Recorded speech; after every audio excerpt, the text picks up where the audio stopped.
Good afternoon, everybody. This is Dan Beldowicz from CMA, Creative Marketing Alliance, the CMAsolutions.com. You are in the right place at the right time, and this is Digital Marketing BS, the business strategies that are driving your digital marketing.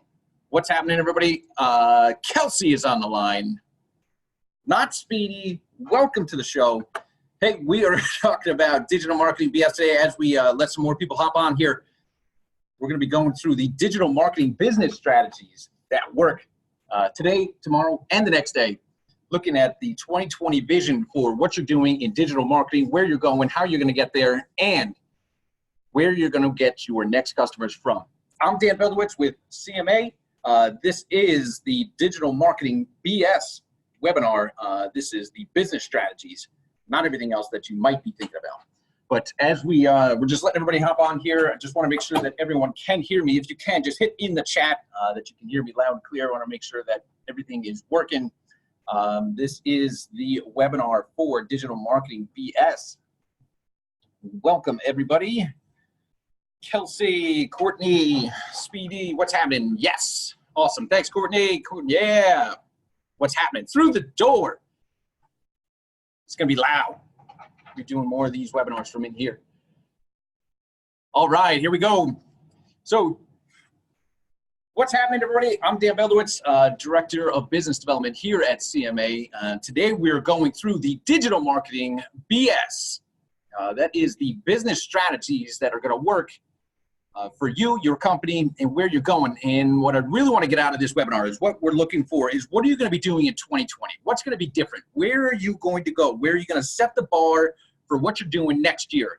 Now's the time to really lock in what your different strategies are, how you're going to get to the top, and how you're actually going to make a difference, leveraging the marketing that you're doing and how you're going to increase sales through whether it's your website, your social media presence, your webinar strategy. Definitely, as we go through this, if you have questions, hit me up in the chat. I'll get through them as they're coming in. Hopefully, if not, if I know that I'm going to cover it later on during the webinar, I will. So definitely start throwing questions into the chat, comments, anything that you hear that you like, hit me up, and I will make sure that I get through all of it. So digital marketing BS. In this webinar, we are going to be going through how to increase quality traffic to your website, how to generate actual leads from your website, meet prospects where they're at to engage, how to show up in the top search engines in 2020, and how to develop deeper connections and better educated prospects. Now, that is a ton of stuff to go through, and I know it's lunchtime, so hopefully you're having something good while you're sitting here listening to me. If you have any questions about this, don't hesitate to throw it into the chat box. So here, let's get started. At this point, and I don't think it's any surprise, but internal marketing challenges, people are overloaded. There's more content, there's more posts, there's more emails, there's more things to update. There is a constant barragement of new things to do in marketing, whether it's online, offline, but you know what hasn't changed is nobody's gotten more time. And that becomes one of the biggest challenges is the least amount of time. We're asking more people to do more and get better results with less time. And it's continuously expanding, whether it's, coming up with new ideas, search engine optimization, different strategies. What's your app strategy? What are you doing for mobile marketing? Are you doing the right marketing research? What are we doing in networks, databases? Is your mission clear? Are you leveraging viral marketing, graphic design, data management, newsletters, all this different stuff? It's just continuously stacking. And why are we doing all of it? Right? And the whole hope of all of this stuff is that you're going to increase the number of leads that are coming in and you're going to increase the number of sales that you're getting. But if you're not tracking it, if you're not doing it intentionally, if you're not marketing on purpose, then a big problem starts coming up as you start doing all this stuff and you're very, very busy, but you may not be very, very productive. That's where actually the BS side of this, right? I mean, there's a lot of bullshit out there that, people are saying, you gotta do this, you have to do that. But it really comes down to the strategies that you're going to implement and how you're going to make sure that they're actually working for your business. So at this point, mobile is a must. We're all walking around with these smartphones in our pocket and they are all over the place. So, you can get online, you can check emails, you can go to your every single social profile, you can go to every single website.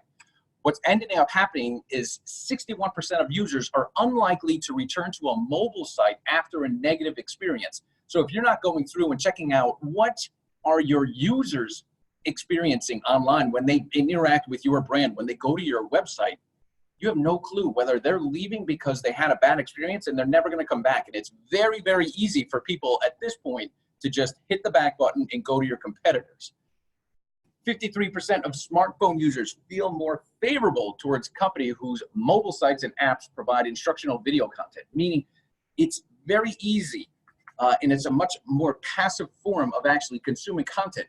Video is huge because of how fast our phones are getting. You know, we've gone from analog phones to 3G to 4G. We're talking about 5G. So speeds are continuously increasing.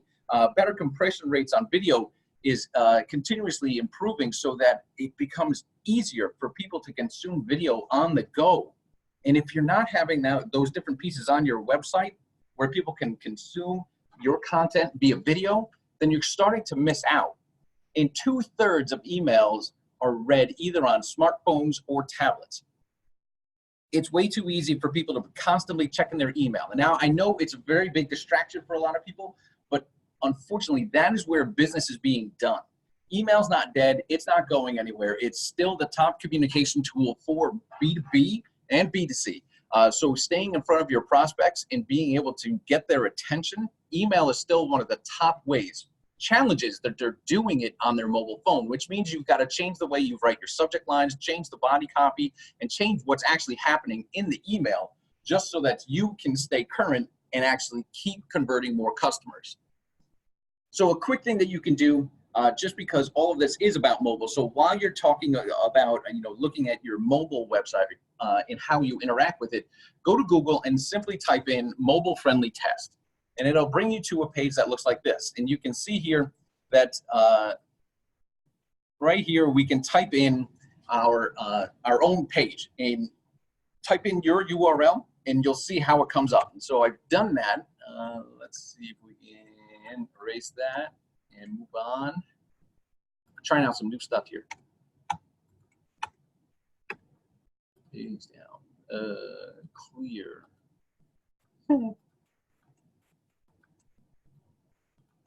There we go. That's not it.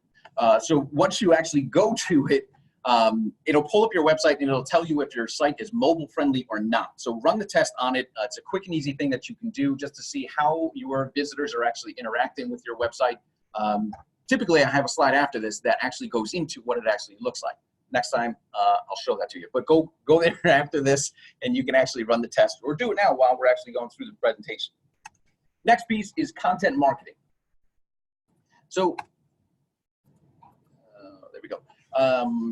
16 plus. Companies that publish 16 blog posts or more per month are generating 4.5 times the number of leads than companies that are just publishing once a week or 0 to 4 a month. So this is telling us that blogs and content are still extremely important. Content is definitely still king and is not slowing down. So the more that we publish, the more that we put out there, the more ways that consumers in businesses have ways to interact with us, to consume our content, to see what we're about, to learn from us, to be positioned as credible, authoritative, for them to get to know, like, and trust us. So the more that you publish, the more, the better odds that you have in actually generating leads for your business or practice. 47% of buyers view 3 to 5 pieces of content before engaging with a sales rep.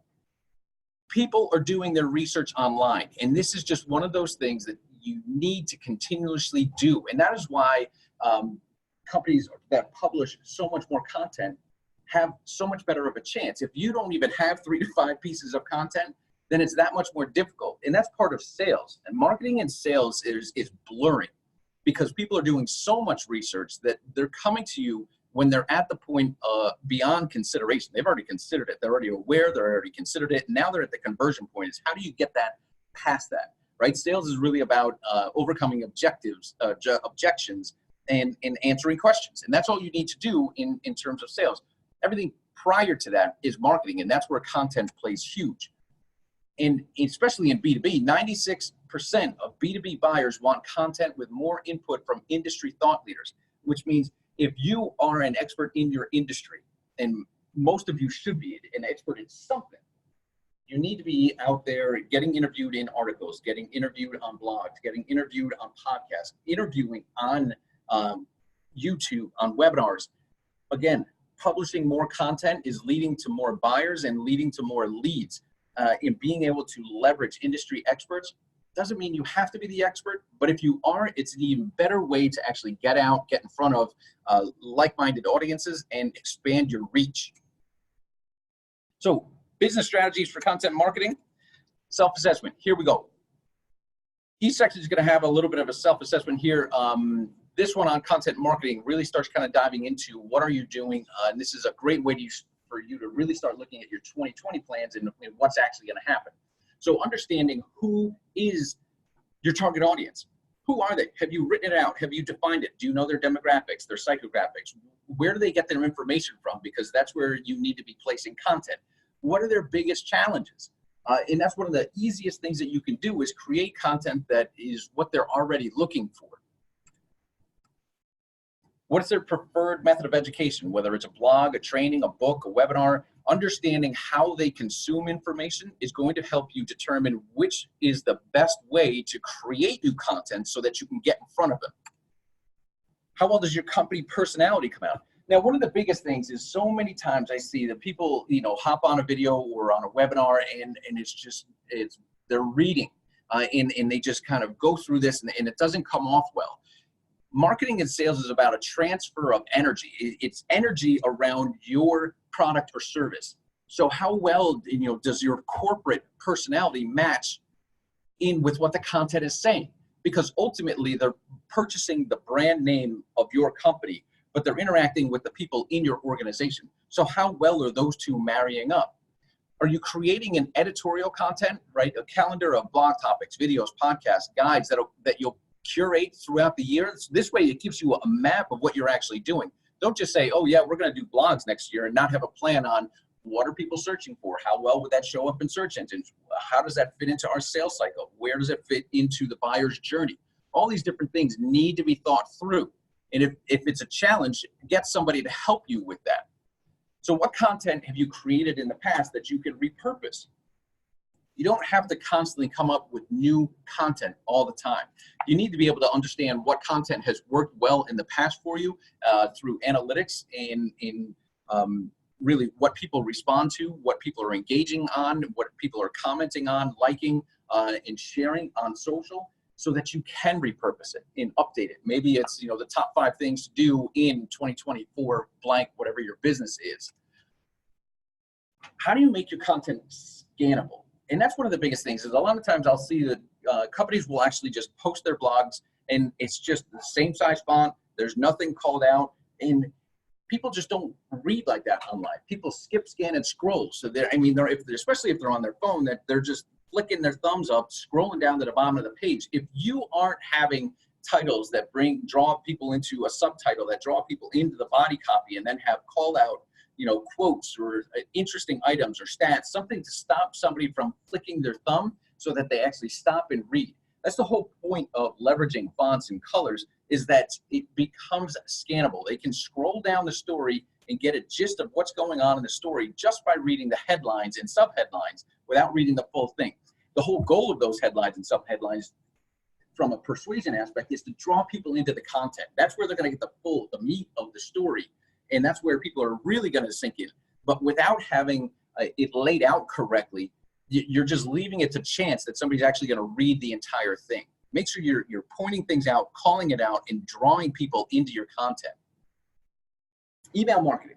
Like I said before, people are walking around. These smartphones, they've got everything on them. They've got a computer in their pocket. So it's no wonder that email marketing still in 2020 is still one of the top ways to get in front of your prospects and your customers. 86% of professionals prefer to use email when communicating with for business purposes.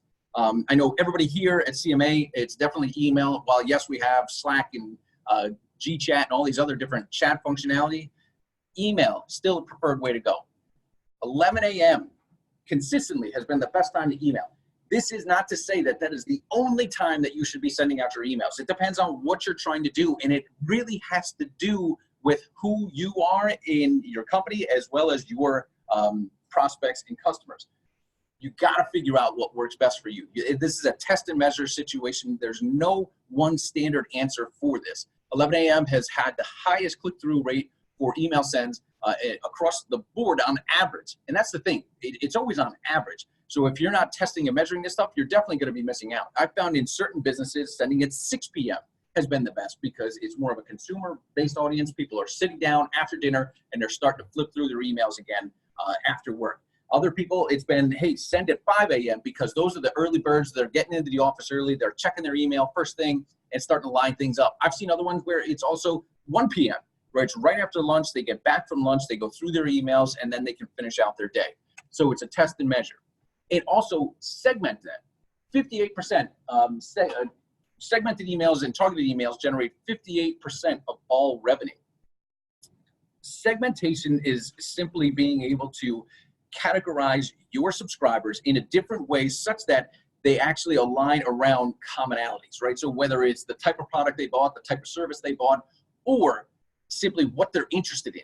So if you don't have on the front end, if you're not starting to kind of personalize these emails and personalize your website for the prospects that are coming to it, you're starting to miss out. And this is becoming very, very easy to see. You're going to see opt-out rates go up simply because they're getting generalized emails. The more specific you can be, the more likely you are to actually start generating customers and sales from the emails that you're sending out. And it's a big piece to starting to understand what's actually happening.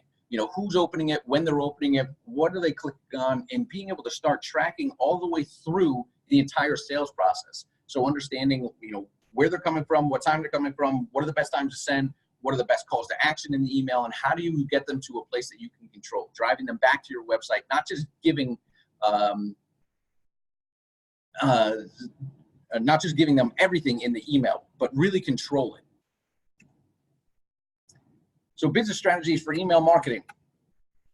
What time are you sending it? So think about it. What do you send on a weekly basis? Do you send out on a monthly basis?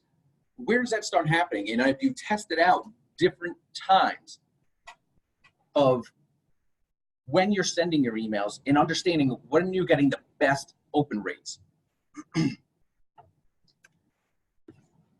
Putting all the content in. One of the things that we started doing, and we noticed that there was a massive increase in the click-through rates, and it was simply because we forced it to start happening. But think about all the different distractions that are going on in somebody's inbox, right? There's always something else. There's always another email popping in. A couple of the different newsletters that we send out, we actually stopped sending out the entire text, and we started putting it as a blog post on our blog or on our client's blog, and we started driving, leveraging a summary to drive them back to the website. This way I can control the environment that they're actually in, so they can see other ads, they can see other offers that are going on, simply because there's too many distractions in their inbox to pull them away from what I really want them to do. So if I can get them, to open that email, I want to get them out of their inbox. That's really my goal with email marketing, is get you out of your inbox and onto a site that I can control. So you're going to see exactly what I want you to see. And then I'm going to control your eyes to say, all right, here's how I get you through the page, and here's how I get you to the next offer so that I can walk you down that buyer's journey. Split testing email subject lines. This is an amazing example, and we're able to lift open rates 25 to 250% just by changing a couple of words in the email subject line. Most people are either sending the same subject line over and over and over again, and where it just becomes rote, and it's just too many times people see the same exact thing over and over again. The entire point, the only point of the subject line is to get a person to open the email. You're not trying to sell your service. You're not trying to sell your products, your software. The only intent behind your email subject line is to create curiosity to get someone to open that email. That's why a lot of times in what people are starting to use is the Seinfeld sequences, where it's really a show about nothing, but it's the subject line that creates enough curiosity to say, hey, I gotta open this email. And you start testing that out, and then you kind of tie the story into why you're talking about this one particular thing in the subject line, and it ties into what your marketing message is and where you want them to go to get them to click. So it's an interesting kind of split test, but being able to test different subject lines, being able to split that and see which ones work better so that you can continuously have better performing emails. How aligned is this, your email schedule with your editorial calendar? If you're putting out social posts and blogs and videos and webinars, making sure that they're also fed into your email schedule, because you're most likely to get more subscribers, to have people get on your webinars when you're sending it out to your own list. Then it's very difficult to get cold traffic to whatever it is that you want to do without having a specific reason for them to do it. That's why you want to continuously build your email list. The biggest asset you will ever have is being able to control your list. The biggest way to produce more revenue is being able to send out an email, because it costs you virtually nothing, with a special offer to your list, and have them come back and buy. So always be building your list, always be segmenting your list, and continuously grow and build it. After a person or a visitor opts into a content piece, see how effective it is with your follow-up series. Follow-up series are a fantastic way to indoctrinate someone into your company, into your brand, to teach them what you're all about, to go through your core values, to demonstrate the value that you bring, so that they continuously open your emails, so that they will find you on social, so that they will share the information that you're actually providing them. In a sequential follow-up series is just a way to say, okay, on day 1, they're gonna get this email. On day 3, they're gonna get this email. On day 5, they're gonna get this email. And the reason for that, it's almost like turning a sales letter on its side, in delivering a message over a period of time. Instead of just bombarding somebody and saying, oh, you gotta check out all my stuff, it's so great, you know, go check out my webinar, go check out this. You do it over time so that it doesn't come across as something that you're bombarding them with, but you build a relationship. It's like listening to the radio, and you have a local DJ that you listen to, you know, every day. You're there for the songs, but they pop in, you know, on a commercial break. They say, hey, they tell a funny story, and you start to develop this relationship with them. You can do that through email in over a period of time through sequential follow-up series. Something super easy. Not all email service providers have it, so like a constant contact is probably a little bit too low to have a follow-up series, but Active Campaigns, Infusionsoft, I know MailChimp has finally integrated it. Aweber, great way to start building out these things. And it's a good way to continuously get in front of your customers or prospects and start building up your name in what you're telling them. And then segment. Make sure you're creating different lists for different reasons. If they're interested in one particular solution, make sure they're on that list, and that's the information that you're providing to them. Segment down your buyers. You're going to see a lot better open rates, and you're going to have a lot better click-through rates, and you're going to have a lot more sales when coming through when you start making your offers. Next up is search engine optimization. So SEO has been around for, well, at least the 20 years that I've been doing digital marketing. And it has not gotten easier. It continuously gets harder. So one of the things that they're finding is that on average, the pages that show up on the first page of Google, they contain 1,890 words. That's a ton of words. So if you're hoping that your homepage is going to show up, it's more than likely not going to. I mean, it should, especially for your business name, but ultimately you've got to make sure that as you get into the longer tail key phrases, those are just the phrases that have 3 to 5 words in that actual phrase that is about your products and services. Make sure that there's enough content so that somebody can actually find it, so that search engines find value in it. B2B researchers do 12 searches on average prior to engaging on a specific brand site. Look, people are getting very good at finding the information that they want. They're not just going to type into Google one word and actually land on the first site and go to it. That's just not the way it happens. What they will do is they will scan the first pages of results on the first time they go through it. They will go back to the search, and before going to the second page, they're just going to refine their search. They're going to add to it. They're going to add specific parameters. It could be a geography, like in New Jersey, to their search. It could be near me has been one of the most popular phrases now, especially with localization and being able to kind of geo-target where people are. And especially since they're doing it on their phone, they're doing, hey, local, best restaurants near me, or, air conditioning repair near me. And they constantly are updating and continuously adding to what it is that they're searching for. 72% of marketers are saying that relevant content creation was the most effective SEO tactic. So this goes right back to that editorial calendar. Being able to continuously add new content to your website that's optimized for search engines around specific key phrases and leverages industry experts is one of the best ways to continuously grow your organic search results. So being able to show up better in search engines, especially when you're creating that much content. And going back to that 16 blog thing, the more content that you're producing, the more pages that Google will have to index on your website, the more that it'll point back to your homepage, the better your homepage will show up. And that is how you continuously create new things. Look at all the different things that go into search engine optimization, from keyword research, link building, site map optimization, software development, the web design, the feedback strategies, social network, and they're taking social feedback into SEO, the content that you're producing. Then you've got to monitor the traffic that's coming from it. You've got to monitor your rankings from it and optimize your website, right? So if that would mean so that people aren't bouncing off your website, because that also impacts the quality score of your website. There's a lot of different things that go into SEO, and it doesn't take a short amount of time. It's long. This is a long process, and that's why it's got to be done consistently, persistently over a period of time, in a period of years. So if you're producing great content and it's going onto your website, this will take care of your search engine optimization strategy. So it's just continuously putting out great content with key phrases that are baked into it so that you show up better and keep things going forward. So do you have a key phrase list? Do you actually know the top key phrases that you want to show up for?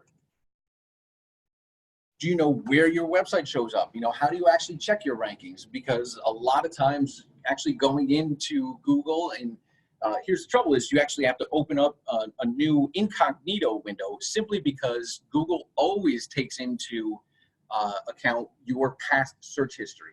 And so you're going to show up extremely well because you've been on your website. So the big thing is being able to either have tools that will tell you where you rank, or going Google incognito, Chrome incognito or Firefox incognito, and starting to search for different terms so you can see where you actually rank. Do you know what the top 15 phrases are that produce leads? Now, this is different from the first question, right? You might have a targeted list of phrases that you're going after that you want to show up in the top 10 for. But where you actually get buyers from is totally different, or leads. And that's knowing those differences is going to help you better understand your audience and where you need to continuously ramp up content or adjust your strategy and how you're getting people in. It might be the offer that's off, and whatever you're offering on those services pages or on the blog pages where you're writing the content, making sure that there's a hook, story, and offer to every single page so that you show up well in search and that it actually produces leads for you. Creating content on a regular basis. How many blog posts are you actually getting out there every single month? Are you tracking your rankings on a monthly basis? And this goes up and down like the stock market. One day you might be 1, the next day you might be 65. The challenge comes in constantly looking at that. You're going to drive yourself nuts. So just by creating key phrase rich content on a regular basis, you will consistently grow in your rankings and in your traffic. And that's where, being able to create that content is going to get people to know, like, and trust you, as well as have search engines know, like, and trust you. And it's that duality between the two that you really need to help get better SEO rankings for. And if you don't do it, reach out to somebody, because having a marketing team behind you is going to be key to getting all this stuff done. And then, are you leveraging those key phrases in other forms of marketing? And that was one of the coolest things, because when I started out in SEO, we did all this key phrase research, and it was awesome. And it was like, hey, let's do it for this BMW dealership. And they really wanted to kind of call their stuff vehicles. And I was like, listen, you can call it a vehicle all you want, but people are searching for cars, right? And if you're not talking cars and you're talking vehicles, then you're not going to show up in search. They reluctantly listened, and they blew up their traffic, which was great. The next piece was then working with this other manufacturing company, and they were calling it one thing, their solution, and they were so heavy on the industry jargon. But when we were looking at the key phrase research, we said, look, this is what they're calling it. This is what people online are searching for. If you would just work these phrases into your other marketing materials, onto your brochures, into your marketing copy, into your sales conversations, you're going to start to relate to those people a lot better. They're going to understand how or what you're actually talking about. So being able to actually leverage the phrases that you find in that you want to leverage for search engine optimization, it's not just SEO. They get transferred into everything else that you're doing. And it builds a better product. It builds a better story. It connects you with more people. So leverage that. Next, we're looking at 61% of marketers cited lack of resources such as staffing, funding, and time, and as the biggest obstacle to successful lead gen. 80% of companies were not meeting their revenue goals, attract less than 10,000 visits to their website every single month. What that means is people who are getting less than 10,000 visitors to their month aren't hitting their lead goals, their revenue goals. And 74% of companies weren't exceeding revenue goals, didn't even know their visitors, leads, or sales opportunities. This was the biggest aha. It's like, holy cow, if you guys just knew your stats, you know, how much traffic comes to your website, how many leads does that generate, and how many customers does that generate? When you know your numbers, this is marketing math. When you know those numbers, revenue becomes that much easier. That is massive.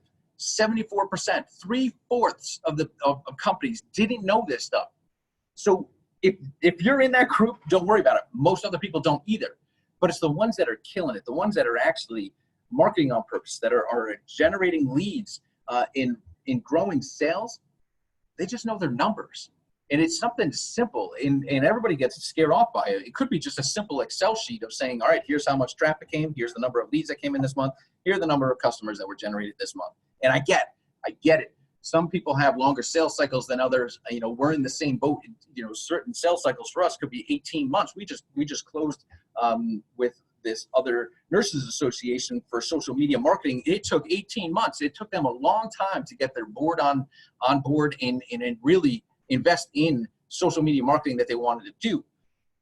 But we did the same thing. We started looking at what are their numbers, where are they going to go, and how do you start defining that kind of stuff? Ultimately, my biggest thing for 2020, your 2020 vision is start thinking like a client, right? So what does that mean? Make sure you go back through and do the mobile test. Go through your website. Read it from a client's point of view. And starting with your website, so many people want to start with traffic. And the cure is, hey, let's just get more people to the website. Let's get more people on our social followings. Let's get more people on our webinar. That'll generate more leads. Here's the thing. If your website is a leaky bucket, if it's got holes in it, it doesn't matter how much water we put in the top of it, then we're going to keep missing people. Let's plug those holes up before we move on. So here's a quick math lesson, and it's only 3 steps. It's real short. Look, my wife teaches 6th grade math, so it's real simple. Number of forms submitted or calls generated, right, divided by the number of visitors gives you your conversion rate. These are the numbers that you need to know. How much traffic's coming in and how many visitors, right? The number of forms that are actually submitted. Look at your conversion rate, right? If you could just increase the number of people that are already on your website, not adding anything else that creates more traffic or more visitors. If you just increase the number of people that were already coming to your website, if you just increase the number of people that actually filled out a form or that actually called you, wouldn't you do more business? Wouldn't that be one of the more simpler things to do, is start by getting people that are already on your website to opt in more, to pick up the phone more. So it's looking through the website and saying, how can this be more persuasive? How can I get somebody to actually contact me? And being able to do that on a systematic basis, month after month, then you can start saying, okay, well, now we can start increasing leads and traffic. So So here's what I found is, right, there's two different ways to actually get more leads, right? We can increase traffic, and we can do that, increasing traffic. Here are a couple of different ways to do it: ads, SEO, social, blogs, videos, referrals, retargeting. Or you can increase conversion, what I was just talking about. And we look at headlines, subheadlines, social proof, right? Testimonials, the layouts, the colors, the video, nurture sequences. How do you increase conversions? Always love starting with conversions because you don't have to add more to your marketing budget. By increasing conversions, you keep your marketing budget the same, and you spend the time to figure out what's going to be a stronger call to action. How do I get people to read more? How do I get better testimonials on the site so that it's third-party endorsement, social proof that other people are using our products and services and that they like it? And then look out layout. How does it lay out? Where are your calls to action? How do you work in video to this? Because video has become one of the top ways to convert more people on your website, simply because it's a passive way to do it. People don't always want to read. Give people the option to either read this stuff or to watch the video so that they can hear it, get inspired by it, and take action from there.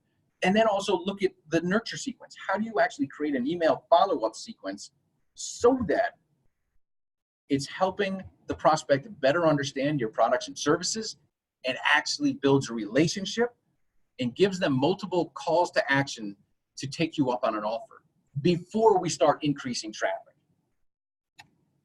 So putting all of this stuff together. In summary, here are my top 5 digital marketing BS, the business strategies that actually really start getting together. And I'm going to go backwards just because, thinking like a customer and really starting to think through how do you convert people better. Think like a customer. Ultimately, that's it. What's their experience like when they come through? Being able to market on mobile is a must, and it's not going away. It's only becoming bigger. So if you don't have a separate mobile strategy, if your website isn't mobile friendly, if your emails aren't mobile friendly, and if you don't know what that is, meaning how long is your subject line? How do your emails show up on a mobile platform? Content's still king. What you're putting out there is going to be an ever-growing thing. People are not slowing down on how much content's going out there. Email marketing, still driving business. Search engine optimization, still part of the content marketing strategy. So if you are looking to really hone in and get a crystal clear vision of what 2020 looks like for you, and you want to talk to us, go to cmasolutions.com/contact and request your strategy session. If you have any other questions, definitely don't hesitate to reach out. I'm Dan Beldowicz. I'm the Director of Marketing or Director of Business Development here at CMA. If you want to see more of these, definitely check out our website for next month's webinar series. And in order to keep things going, make sure you go out there, market big, figure out 2020, and I'll see you in the next webinar. Again, thanks all for coming today, and I am out.